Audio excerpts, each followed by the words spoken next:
Bonjour les amis, bienvenue sur Tu joues quoi. Aujourd'hui je suis dans une joie énorme puisque je vais vous présenter Nemesis Lockdown. Nemesis Lockdown, c'est un jeu de Adam Kwapinski, auteur du premier Nemesis. C'est toujours édité en français chez nos amis de Funforge.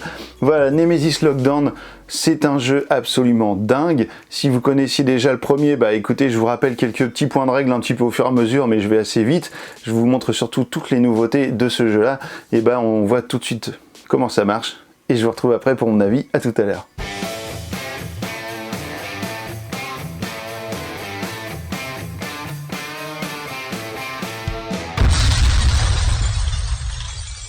Voici le matériel de Nemesis Lockdown. Alors il y en a plein partout, voilà, vous voyez là, alors j'ai mis un seul joueur parce que j'ai pas la place de toute façon d'en mettre deux pour que ça rentre dans la caméra parce que voilà, c'est très grand, le plateau est très grand et donc vous avez trois parties qui sont juste ici qui représentent une base martienne dans laquelle vous êtes arrivé avec bord du Nemesis et vous avez donc vous réveillez en tant que membre d'équipage selon les personnages que vous allez prendre dans la chambre d'isolement et vous voyez qu'à côté de vous il y a un alien et puis en fait à un moment donné ça tire de partout. Et là, qu'est-ce qui se passe? Et ben en fait, les aliens sont dans la base et du coup, ils sont en train de prendre possession de la base. Donc le personnel, suivant également le personnel que vous allez prendre, par exemple ici, la sentinelle fait partie du personnel de la base et donc vous allez commencer dans le dépôt pour le personnel et dans la chambre d'isolement pour les rescapés du Nemesis. Donc votre but, eh bien évidemment, sera de survivre et peut-être de vous échapper ou en tout cas de vous isoler pour être protégé un petit peu de tout ce qui va se passer dans cette base. Et vous allez avoir deux rôles bien différents puisqu'en fait au début de la partie vous allez prendre soit une carte, enfin pas soit, vous allez prendre une carte personnelle et une carte corporation d'objectifs. Donc attention au nombre qui est marqué juste ici, donc là 2 et plus, donc suivant le nombre de joueurs que vous allez être. Vous prenez chacun une carte, vous en prenez connaissance et puis vous devrez choisir lorsque vous aurez une première apparition, une première rencontre avec un intrus, avec un alien.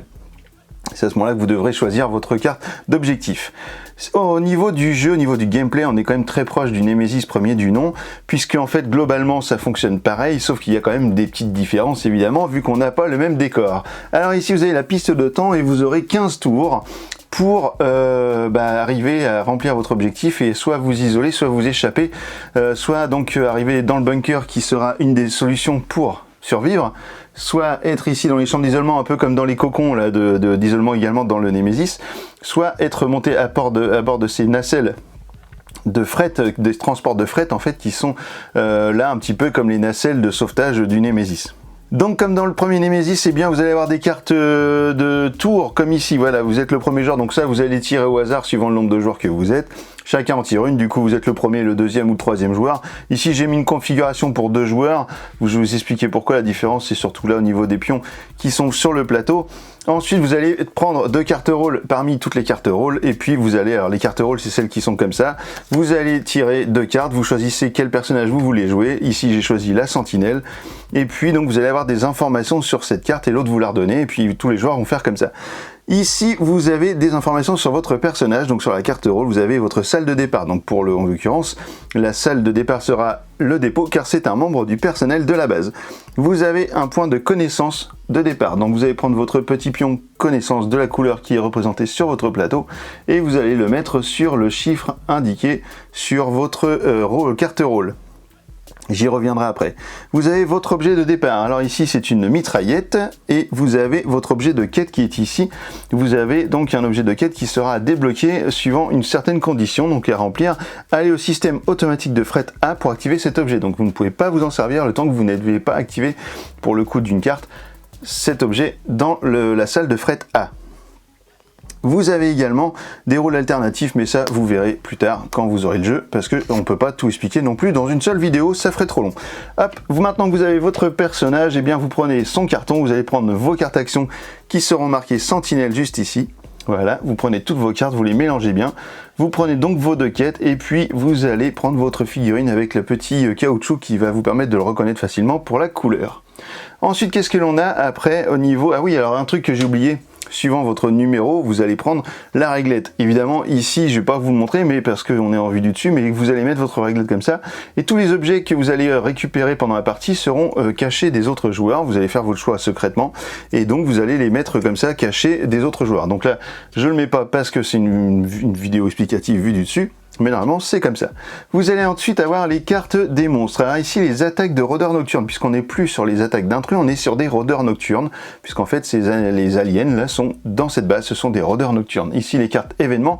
Attention, vous avez un deuxième paquet de cartes événements qui sera destiné, quant à lui, à tous les modes, deuxième mode, je sais plus comment on appelle ça, mais les seconds modes de jeu, donc par exemple, le second plateau et le mode coop, etc. Le mode solo également. Donc ici, vous avez les blessures graves, exactement comme dans le premier Nemesis, à savoir que, comment vous allez mourir? Eh bien, vous avez ici des petits marqueurs de blessures. Vous allez prendre un petit cube rouge comme ceci. Lorsque vous êtes blessé, vous mettez un cube sur la première blessure. Si vous êtes blessé une deuxième blessure légère, vous mettez un deuxième cube. Si vous prenez une troisième blessure légère, eh bien, vous enlevez vos cubes et là, ce sera une blessure grave. Une blessure grave, comment ça se passe? À chaque fois, vous avez une conséquence ici qui sera du coup un malus en fait pour votre personnage. Donc à chaque fois que vous passez pendant la phase joueur, prenez une carte contamination. Donc ça, pas cool du tout. Donc il faudra aller peut-être dans l'infirmerie pour essayer de panser la blessure grave. C'est-à-dire que quand vous la prenez, elle est côté malus actif. Si vous la pansez, c'est-à-dire que vous la soignez un petit peu, hop, vous la retournez côté blessure grave. Et si vous soignez une blessure grave, eh bien elle peut repartir dans la défausse. Donc ça, c'est très important, car lorsque vous avez 3 blessures graves et que vous prenez une blessure légère ou grave juste après, c'est fini, vous mourrez instantanément dans la base. Et ça, c'est pas cool, parce que vous laissez une carcasse d'intrus prête à être dévorée par les petits aliens qui sont dans la base. Alors on parlait de carte contamination, eh bien ils sont juste là-bas, voilà une carte contamination, ça se passe comme ça, vous avez un petit truc rouge un petit peu ensanglanté ici, donc qu'est-ce qui va se passer lorsque vous allez vérifier vos cartes de contamination? Eh bien hop, alors on le verra sûrement pas à la caméra, mais en fait il faut regarder ici, parmi toutes les lignes là, si c'est marqué infecté, celle-ci ne l'est pas, eh bien tant mieux pour celui qui l'aura. Qu'est-ce qui se passe lorsque vous vérifiez une carte contamination et qu'elle est infectée? Eh bien, vous allez prendre une petite larve qui vous allez mettre sur votre plateau, c'est-à-dire qu'en vous, eh bien, vous aurez une larve d'alien. Ça, c'est cool, non? Et du coup, si vous prenez une deuxième carte infectée, et si vous dévoilez une deuxième carte et qu'elle est infectée, eh bien, la larve va sortir de votre corps et devenir un griffeur, et vous allez rester comme ça, boum, par terre. La classe! Ici, nous avons le laboratoire. Alors, dans le premier Nemesis, c'était pas le laboratoire, c'était le nid. Eh bien, là, c'est le laboratoire.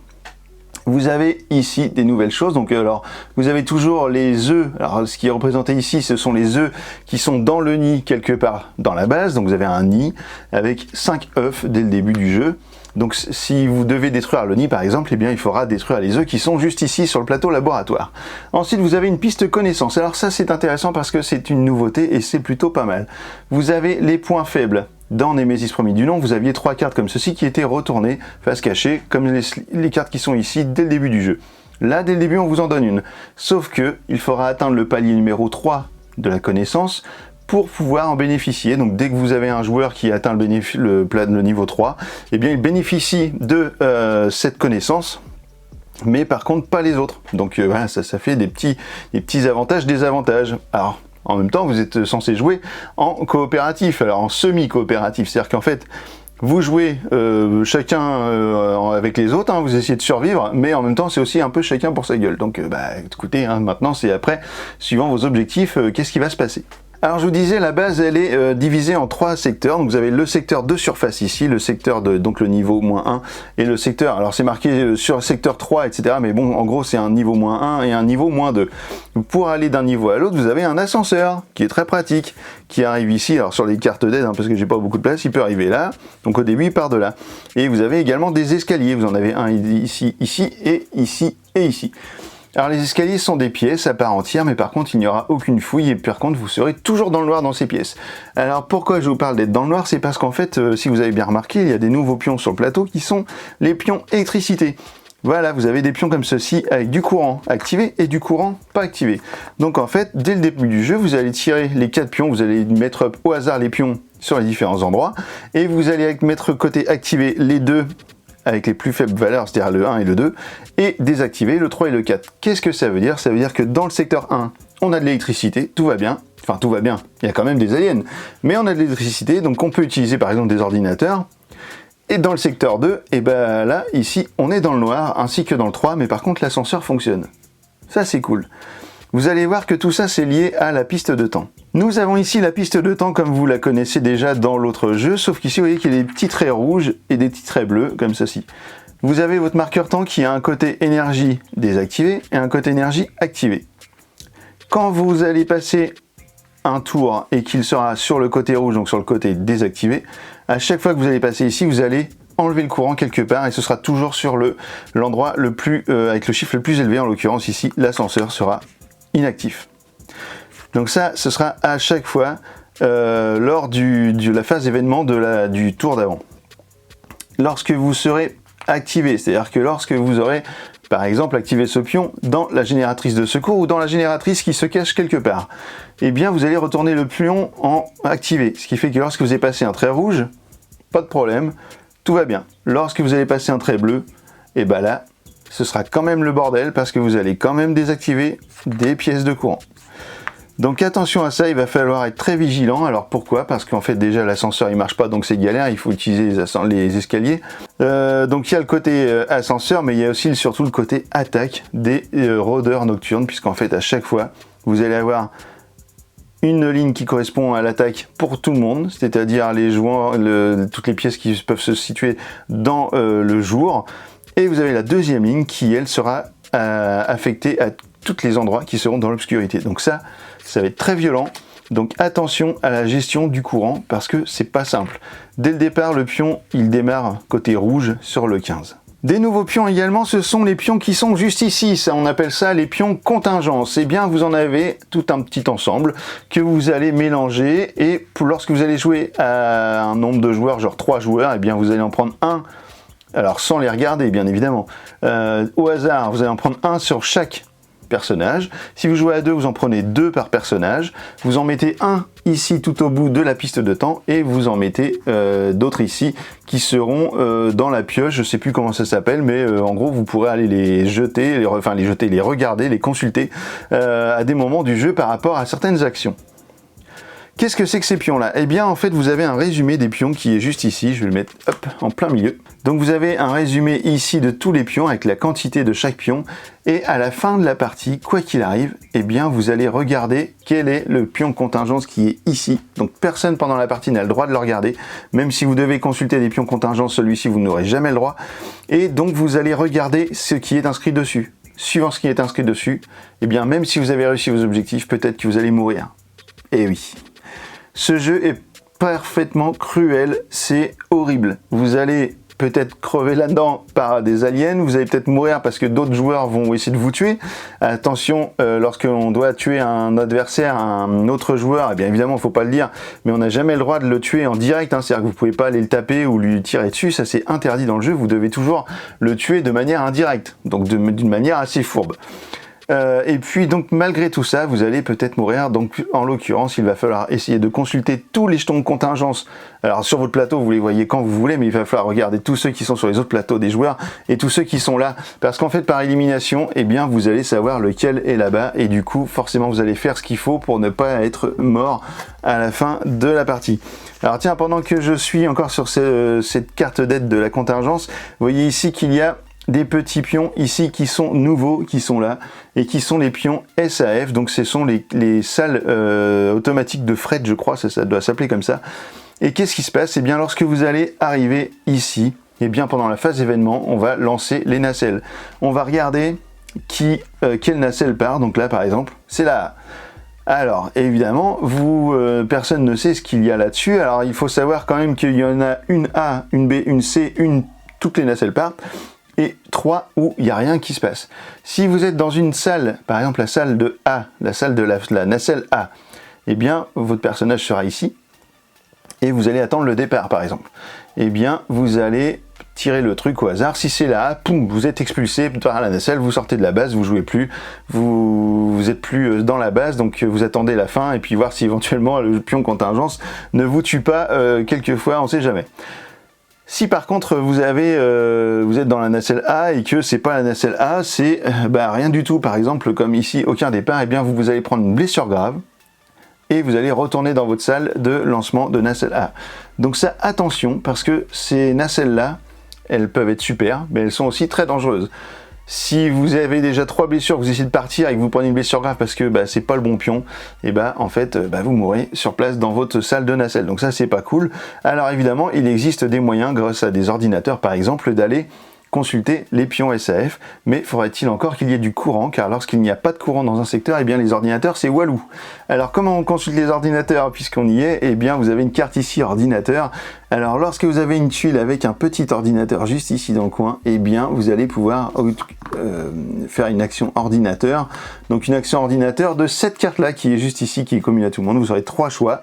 Alors attention, il y a une carte verrouillage, si elle est tirée au sort dès le début, vous devez remélanger le paquet et en mettre une autre.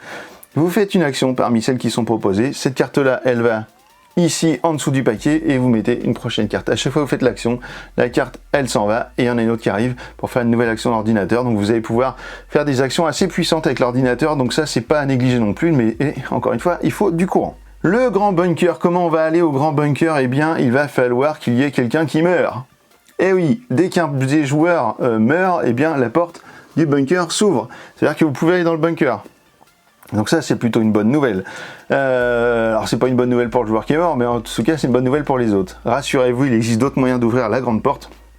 Vous le découvrirez soit avec des cartes équipement, j'ai eu une clé par exemple qui ouvrait la grande porte, donc ça c'est plutôt chouette.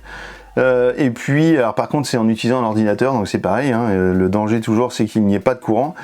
Et puis vous avez aussi une salle ou deux peut-être qui vous permettront de le faire, enfin ça vous allez découvrir, moi je vous spoil pas le jeu, je fais que de vous donner quelques petites infos. Une fois que vous êtes dans le bunker, rien ne peut vous arriver sauf être tué par une carte de contingence. Et oui, c'est toujours la même chose. Comment vous allez faire pour vous rendre dans ce bunker une fois qu'il est ouvert? Vous allez arriver dans cette salle et puis vous allez prendre l'astromobile qui est juste ici et vous allez pouvoir vous déplacer grâce à ce véhicule martien jusqu'au bunker. Donc si le véhicule est déjà là-bas et que vous êtes arrivé ici, vous êtes un peu coincé. Donc soit par des actions parfois d'ordinateur, encore une fois, vous allez pouvoir ramener le rover jusqu'à vous pour pouvoir le réutiliser, soit vous allez pouvoir utiliser une combinaison spéciale qui vous permet d'aller dehors sur Mars, mais à ce moment-là, il va falloir la récupérer dans les objets ou la fabriquer, car vous pouvez évidemment fabriquer comme dans le premier Nemesis en utilisant des combinaisons d'objets. Par exemple ici, vous voyez que la combi tout-terrain qui vous permet d'y aller, il va falloir combiner un objet avec ce logo et un objet avec celui-ci. Et vous allez le chercher dans les objets fabriqués. Donc ça va être pareil pour tous les objets que vous allez pouvoir faire. Le jeu est fourni avec des aides de jeu qui sont très très bien, qui manquaient au premier numéro, notamment l'étape des sacs intrus qui était une vraie galère, il fallait tout le temps les voir dans le manuel parce qu'on ne pouvait pas se rappeler de tout évidemment. Donc ça c'est très bien, ils ont mis une carte, donc ça il y a quand même des belles évolutions. Au niveau du jeu, c'est exactement la même chose. Au niveau de la mécanique, vous allez utiliser vos cartes. C'est-à-dire qu'à chaque fois, vous allez faire 2 actions pendant votre tour. Après, ce sera le prochain joueur. Puis, ce sera, une fois que tous les joueurs ont joué, ça va revenir à vous. Vous allez prendre 5 cartes dans votre main. 2, 3, 4, 5. Hop, ici ce sera à votre pioche et vous allez faire des actions. Donc en fait, comme d'habitude, si vous avez une action qui vaut 1 point d'action, vous défaussez une carte, ça vaut 1 point d'action, le fait de défausser une carte, et vous allez faire votre action. Par exemple, hop, je vais ici, je me déplace, donc qu'est-ce qui se passe? Comme d'habitude, je regarde la salle, j'arrive dans le bloc opératoire, je regarde le petit jeton, il me dit de mettre 2, ça y est déjà, et je mets une porte. Je prends une porte et je la mets juste ici pour dire que j'ai fermé la porte derrière moi. Voilà, et puis je lance un dé de bruit comme d'habitude. Et donc pas de chance, je vais devoir mettre un jeton bruit dans ce couloir, dans celui-ci, et ici dans le conduit d'aération. Donc si quelqu'un d'autre fait un bruit dans le conduit d'aération, il y a déjà un pion. Comme d'habitude, au bout de 2 pions dans un couloir où l'aération, un alien arrive. Quand un alien arrive, qu'est-ce qui se passe? C'est comme d'habitude, vous allez tirer au sort. Eh oui, vous allez tirer au sort dans le petit jeton qui est ici. Quel type d'alien arrive? Ici, ce sera un griffeur. Donc les griffeurs, ce sont ces vilaines bestioles qui sont là. L'alien arrive dans votre salle, vous tirez une carte attaque, voir s'il y a le symbole du griffeur, il n'y est pas. Donc le griffeur ne m'attaque pas. Alors une chose que je ne vous ai pas dit tout à l'heure lorsque j'ai fait l'attaque du griffeur, j'ai fait la rencontre, le griffeur est arrivé, j'ai regardé une carte s'il attaquait, il attaquait pas, donc tout va très bien. Eh bien non, en fait, il y a une chose qui est importante et que j'attendais aussi pour vous dire, c'est que à l'arrière des petits jetons d'aliens en fait qui sont ici, vous avez, comme dans le premier Nemesis, un certain nombre de cartes à avoir dans la main pour ne pas vous faire attaquer. Si vous êtes dans un secteur éclairé, c'est-à-dire ici par exemple, ici j'étais dans le secteur éclairé. Vous devez avoir une carte ou plus dans la main pour ne pas subir l'attaque. J'ai une carte ou plus dans la main, du coup pas d'attaque surprise. Si par contre mon secteur était dans le noir, je prends la même attaque surprise, et là qu'est-ce qui se passe? Il me faut 2 cartes, car je suis dans le noir. Je n'ai qu'une carte, donc le monstre me fait une attaque surprise. Donc à ce moment-là, je regarde, et là je vois qu'il ne m'attaque pas finalement. Donc ça, attention à ça, lorsque vous allez avoir des attaques surprises, des rencontres. Alors une rencontre, c'est toujours... une rencontre avec un alien, c'est toujours lorsque l'on tire un pion au sort du sac pour faire une rencontre. Lorsque vous rentrez dans une salle avec un alien, ou si un alien arrive dans votre salle, il n'y a pas d'attaque surprise, on n'est pas dans le cadre d'une rencontre. Alors attention, il ne faut pas regarder, ça c'est vraiment dans le cadre d'un alien qui arrive suite à des jets de bruit, etc. Lorsqu'il y a une rencontre, on n'oublie pas d'enlever les petits jetons qui sont adjacents, hop, on les enlève, et puis on n'oublie pas aussi de sélectionner, à ce moment-là, de choisir, lorsque c'est la première rencontre, de choisir notre carte entre l'objectif corporate ou l'objectif personnel. Si je dois fuir, eh bien, je m'en vais, j'utilise une carte pour me déplacer et je refais une attaque. Ici, le griffeur attaque bien, vous subissez une blessure légère, vous prenez une carte contamination.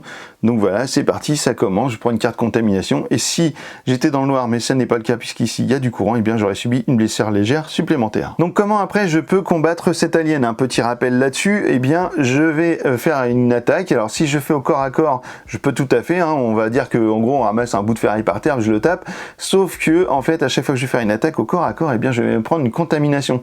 Donc ça c'est pas forcément super rigolo. Donc je vais pouvoir par exemple utiliser des armes comme ici ma mitraillette. Ça va se passer exactement comme dans le premier Nemesis, à la seule différence c'est que vous avez 2 dés désormais. Vous en avez un bleu qui va être utilisé lorsque vous serez dans des secteurs avec la lumière, et le dé rouge exactement le même que dans Nemesis à utiliser dans les secteurs où vous n'aurez pas de lumière. Et donc vous allez par exemple utiliser une balle de votre mitraillette, et puis vous allez lancer le dé bleu, et là par exemple je vais donner 2 impacts à ce griffeur. Comme d'habitude je regarde la première carte, ici il a 2 points de vie, donc le griffeur est mort, on l'enlève et on met une carcasse d'intrus.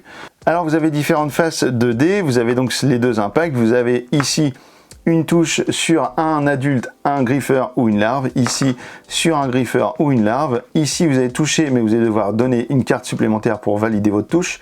Ici vous avez une touche, mais vous allez devoir également donner une carte supplémentaire pour faire une deuxième touche. Donc vous avez plus de chances de toucher avec ce dé que celui-ci, puisqu'en fait en touche réelle, eh bien, vous avez que 2 faces avec 2 touches et une touche.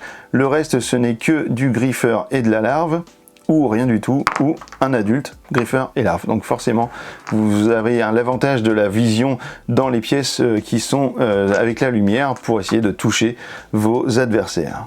Lorsque vous allez regarder sur l'attaque nocturne, eh ben tiens, ça tombe bien. Lorsque vous allez regarder combien de points de vie il a, parfois vous allez tomber sur une flèche comme ceci, ce qui veut dire que c'est la fuite de l'intrus. Donc là, vous allez le faire partir dans une zone, donc vous allez lancer le dé.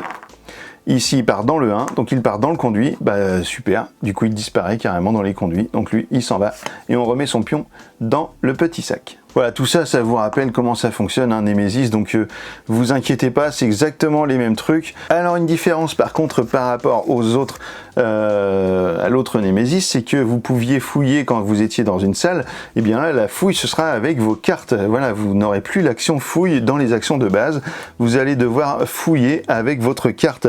Donc vous utilisez une carte de fouille, vous retournez, hop, la tuile pour mettre le 1, puisqu'en fait il ne restera plus qu'une fouille possible dans cette pièce, et vous prenez les cartes en conséquence de la couleur. Ici pour le vert, eh bien je vais prendre 2 cartes de soin, et je vais en choisir une, je vais défausser l'autre, et je vais conserver une des 2 cartes. Si c'est une pièce grise, comme par exemple, non ça c'est une jaune, j'en ai eu une tout à l'heure, une grise, ben voilà ici, eh bien je vais pouvoir choisir parmi les cartes qui sont ici, alors sauf les fabriqués hein, évidemment, je vais pouvoir choisir vers quel paquet de cartes je m'oriente. Vous avez des jetons comme ceci à chaque fois, hein, je vous en ai fait voir un ici, c'était une porte, vous avez des jetons feu, vous avez des jetons panne, à savoir que sur les jetons feu, eh bien si, et d'ailleurs même pour les pannes c'est exactement la même chose, si vous avez mis tous les jetons sur le plateau et que vous êtes obligé d'en mettre un autre et que vous n'en avez plus dans la boîte, eh bien vous allez avoir la destruction de la base.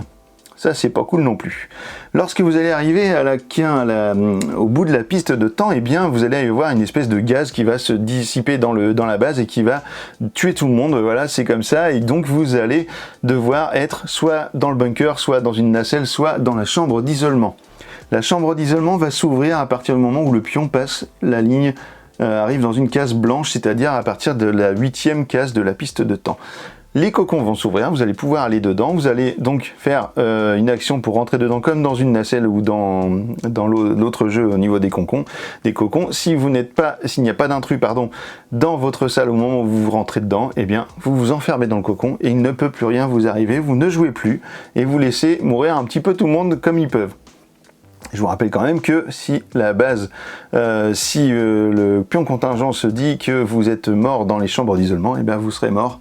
Et puis, vous n'aurez rien le droit de dire. Pendant la partie, vous allez peut-être envoyer un signal dans la pièce qui permet de le faire. Dans ce cas-là, vous allez prendre un pion comme ceci que vous allez mettre sur votre case signal. Cela voudra valider le fait que vous avez envoyé un signal. Si vous êtes slimé, vous allez mettre un pion également sur slime. Le slime, qu'est-ce que ça fait? C'est que lorsque vous allez faire le jeton de bruit, eh bien, vous allez avoir, par exemple, la croix. Ce sera exactement le même résultat que les griffes. Donc vous mettrez des pions partout. Donc lorsque vous aurez une croix, vous mettrez des pions pareil que pour la griffe. Donc lorsque vous aurez terminé votre phase de joueur, vous arriverez à la phase d'événement. Donc là on lancera les nacelles. Donc par exemple si on est ici, eh bien on va retourner le pion et là aucun départ. Donc du coup c'est raté si vous attendiez le départ d'une nacelle.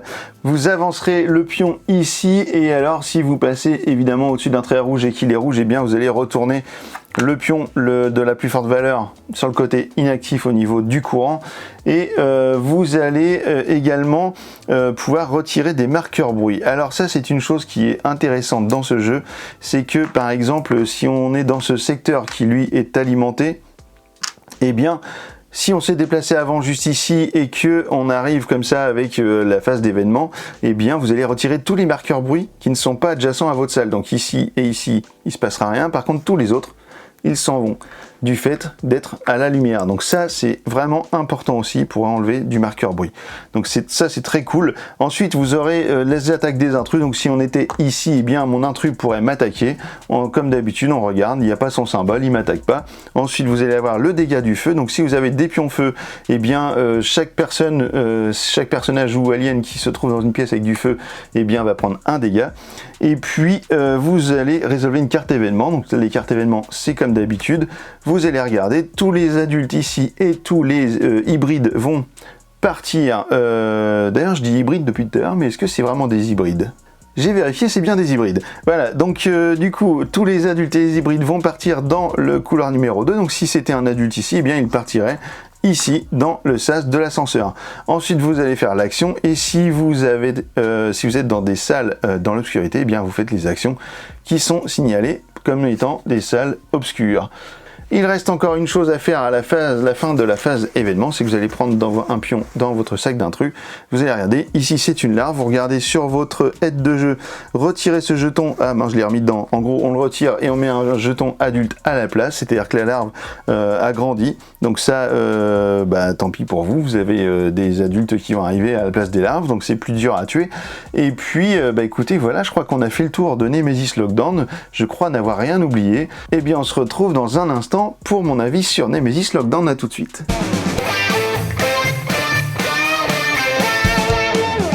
Et bien voilà, maintenant vous savez à peu près tout sur Nemesis Lockdown. Alors qu'est-ce que j'en ai pensé? Eh bien j'en attendais beaucoup, et bien je ne suis pas déçu, car il y a vraiment beaucoup de nouvelles choses dans ce nouveau volet, et en plus scénaristiquement on est vraiment sur la suite du jeu avec le pitch de l'histoire qui nous est raconté tel un roman, avec donc l'arrivée et tout, dans la découverte de cette base dans notre cocon, etc. Enfin, je vous laisse découvrir tout ça dans le jeu.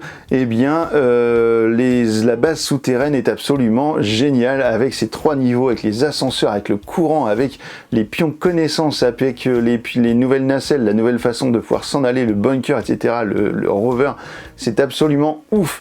Et avec cette contingence, ces fameux pions contingence qui sont là en plus, je peux vous dire que la difficulté pour arriver à finir le jeu et à être survivant, c'est pas coton. Et vous allez y passer quelques parties et puis quelques heures avant d'arriver à vous échapper. Je sais que sur ma dernière partie, J'ai failli le faire, j'étais dans la bonne nacelle, j'étais dans la bonne salle, sauf que en fait j'ai complètement oublié de réparer la nacelle, la salle, donc il y avait un petit engrenage dessus. Et bien du coup je l'ai pas réparé alors que j'avais une carte réparation que j'ai jetée pour faire une action de déplacement alors que j'ai gardé une carte fouille, enfin bref, voilà l'erreur. Donc j'aurais dû utiliser ma carte fouille pour me déplacer et garder une carte réparation au cas où, et bien non, je l'avais jetée avant, je l'avais défaussé, ce qui fait que je ne pouvais plus réparer la salle, et manque de bol, c'était la bonne nacelle qui devait partir. Voilà, c'est comme ça. Il ne faut pas hésiter à faire des déplacements vigilants. C'est vrai que je ne vous l'ai pas dit dans l'explication, je m'en aperçois maintenant. En gros, quand vous vous déplacez d'une salle à l'autre, eh bien, vous utilisez une carte. Si vous faites un déplacement vigilant, vous allez utiliser 2 cartes, mais par contre, vous n'allez pas lancer le dé de bruit. Vous allez choisir où est-ce que vous allez mettre votre jeton de bruit. Donc ça peut vous aider à avancer sans faire arriver des aliens. Donc ça, c'est plutôt cool. Le matériel, il est splendide comme pour l'autre boîte. Il n'y a rien à dire, franchement. On a plein de matériel.